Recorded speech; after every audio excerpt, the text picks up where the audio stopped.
보면 당연한 말씀이긴 한데 성수기에는 업그레이드가 비교적 잘 안 되고 비수기에는 업그레이드가 잘 되는 편입니다.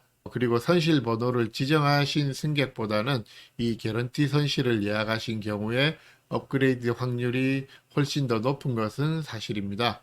그리고 2인 1실로 예약하신 경우 3인 또는 4인이 예약하신 선실보다 업그레이드 받으실 확률이 조금은 더 높아질 수가 있습니다.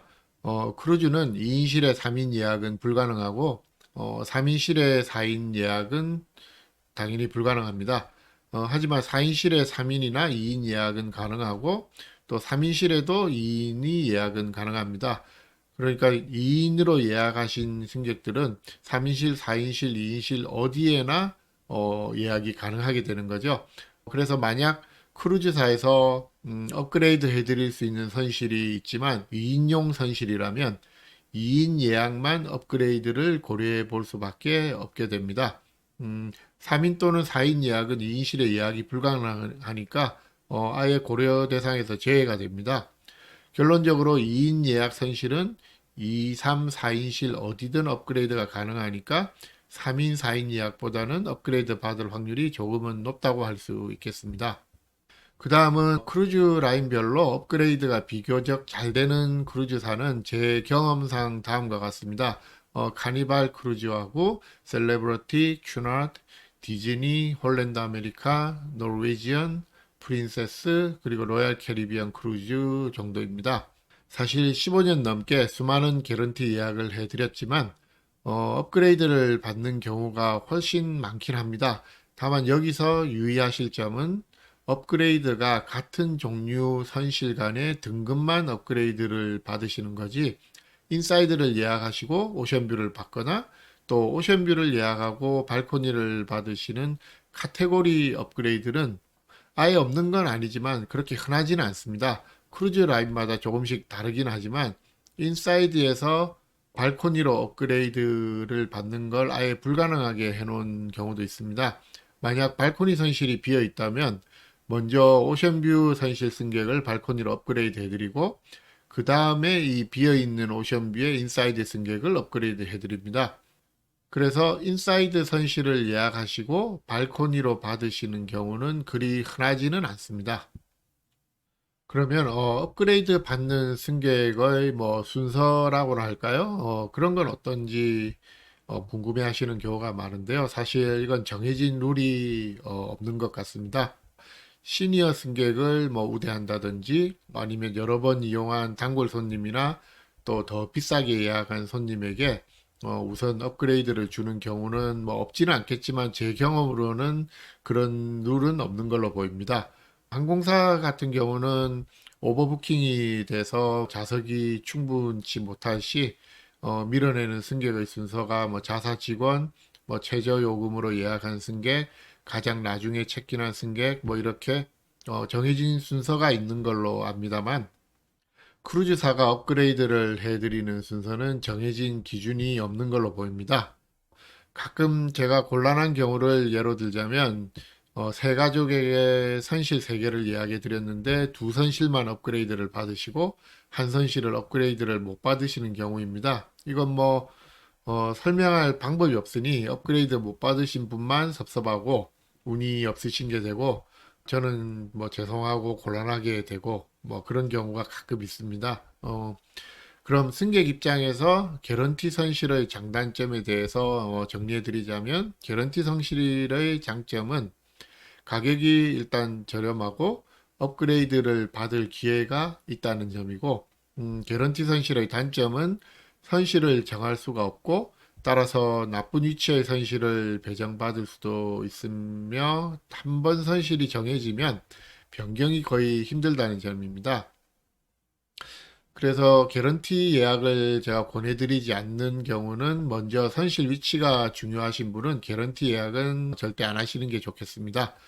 일단 선실이 정해지면 변경이 힘들고 또 별로 좋지 못한 선실을 지정받으실 확률도 꽤 있기 때문에 선실이 중요하신 분은 개런티 예약은 안 하시는 게 좋겠습니다.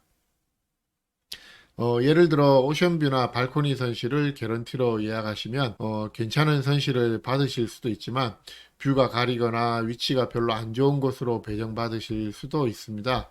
이런 경우 요금을 절약하시고 개런티 예약을 하셨더라도 여행 전에 안 좋은 선실 배정으로 인해서 기분이 썩 좋지 않을 수가 있습니다. 개런티 예약은 만약 크루즈 선실 위치가 별로 중요하지 않으시면서도 저렴한 선실을 원하시는 분들은 선택하실 수도 있겠지만, 최악의 경우 경비를 절약하신 걸로 충분히 만족하실 만한 분들만 하시는 게 좋겠습니다. 그리고 개런티 예약을 하신 후에 선실은 언제쯤 지정이 되는지 궁금해 하실 수가 있는데 크루즈사에 따라 룰이 조금씩은 다른데요. 보통은 아무리 늦어도 출발하시기 한 일주에서 뭐 한 3, 4주 전에는 보통 정해지게 됩니다. 승객이 지정된 선실이 마음에 안 들어서 취소하고 재예약하시는 경우가 있기 때문에 크루즈사에서는 취소하면 위약금이 있는 시점이 돼야 선실을 지정하는 경우가 많습니다. 또 어떤 경우에는 예약금만 내고 며칠 지나지 않아서 바로 선실이 지정되는 경우도 뭐 가끔은 있습니다. 아주 드물지만 항구에 도착해서 선실이 정해지는 경우가 있는데 이런 경우에는 오히려 좋은 업그레이드를 받으실 확률이 좀 더 높다고 볼 수도 있겠습니다. 뭐 예를 들어 윈스타 크루즈 같은 경우는 보통 항구에서 선실을 정해드립니다. 그럼 여기까지 개런티 예약과 개런티 선실에 대해서 알아보았습니다. 제 개인적인 경험에서 드린 설명이니 실제 예약하신 분들은 또 각자 다른 경험이 있을 수도 있겠습니다. 다음은 장애인 분들이 크루즈를 가실 때 선택하실 선실과 고려하실 사항을 간단히 설명드리겠습니다. 크루즈선에는 장애인용 선실이 장애인분들을 위해 지정이 되어 있습니다. 이 장애인용 선실의 개수는 많지는 않은 편이라서 필요하신 분들은 최대한 일찍 예약을 하시는 게 좋겠습니다. 장애인용 선실은 인사이드, 오션뷰, 뭐 발코니, 스윗 등 각 종류별로 고루 지정되어 있고요. 보통 2인용 선실이 많습니다.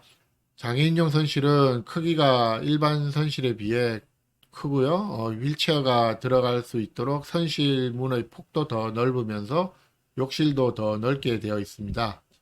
이 장애인용 선실은 기본적으로 장애인 분들만 예약이 가능한데 단순히 넓은 선실을 이용할 목적으로 장애인이 아닌 분이 장애인 선실을 예약하시면 절대 안 된다는 점입니다. 이런 경우 승선하실 때 장애인이 아닌 경우에는 선실을 강제로 변경당할 수가 있습니다. 이때는 선실을 장애인용 발코니로 하셨더라도 오션뷰나 인사이드로 강제 배정을 당하는 불이익을 당하실 수도 있습니다. 그리고 항공사처럼 크루즈사도 승선과 하선 때 휠체어 서비스를 해 드리는데 크루즈 여행 기간에 이 휠체어를 대여해 드리지는 않습니다. 따라서 휠체어가 필요하신 분은 직접 집에서부터 뭐 비행기에 실어서 가져가시기보다는 휠체어를 대여해 드리는 업체가 있으니까 이런 업체에 미리 예약하시면 휠체어를 항구에서 받아서 여행을 하시고 나중에 크루즈 후에 하선하신 다음에 항구에서 반납하고 돌아가시면 되니까 여행이 훨씬 더 편하실 수가 있겠습니다. 네, 그럼 오늘 영상은 여기까지 하고 마치겠습니다. 시청해 주셔서 대단히 감사드리고요. 궁금한 점 있으시거나 잘 이해 안 되는 점 있으시면 댓글로 질문 달아주시거나 이메일 보내주시면 답변을 드리겠습니다. 그럼 다음 영상이 올라올 때까지 모두 건강하게 잘 지내시기 바랍니다. 감사합니다.